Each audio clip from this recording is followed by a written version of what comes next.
Assalamu alaikum wa rahmatullahi wa barakatuh, hayyakumullah wa bayyakum. Est-ce que vous avez déjà été dérangé dans votre prière? Surtout en ce moment, les mosquées, elles sont bondées. Et vous avez des personnes, peut-être que c'est la première fois qu'elles viennent à la mosquée, et elles répètent après l'imam. Ou pratiquement, elle fait comme le mu'adhin, ou le transmetteur, al-muballar. C'est-à-dire, à chaque fois que l'imam il fait Allahu Akbar, il dit Allahu Akbar.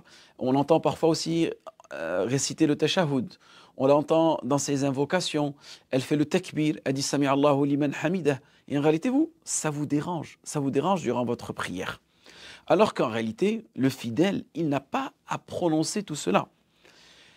Parce que eux, ils pensent, ces gens-là, qu'il faut prononcer cela de façon audible. Ou bien, ils ont l'habitude de prier seuls, ou bien par inadvertance. Donc voici les trois excuses. Mais cela dérange en réalité l'imam et les fidèles.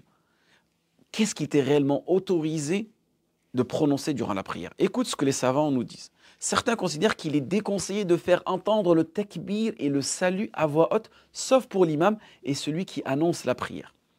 Dans son livre Al-Mardawi Al-Insaf, il dit il est recommandé à l'imam de prononcer tout le takbir à voix haute, l'imam, durant la prière. Et il est déconseillé aux autres de le faire à voix haute sans nécessité. S'il y a une nécessité, cela ne sera pas déconseillé.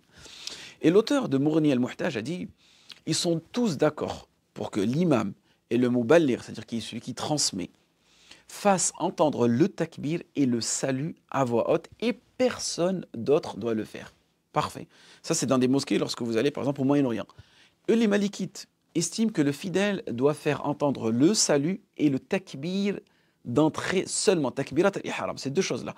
Et il peut chuchoter, je dis bien chuchoter le reste.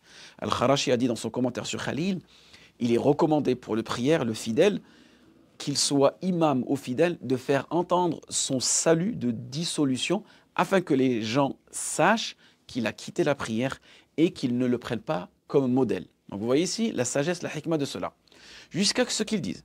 Quant au fait de faire entendre le takbir d'entrée, takbirat ihram, cela est recommandé, c'est-à-dire mendoub, et non pas une sunna. Il faut faire la distinction entre sunna, mendoub et sunna dans l'école malikite.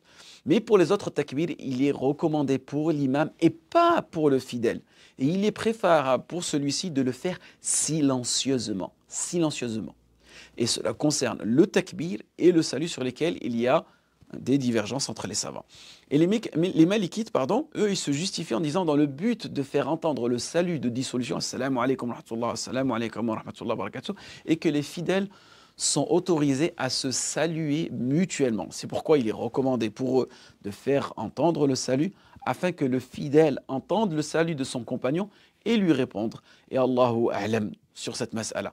Parfois, nous, on a des gens, ils ajoutent le taslim après la salat. Tu fais salam alaykum, il vient, il te fait encore le salam. Mais tu as déjà salam en réalité.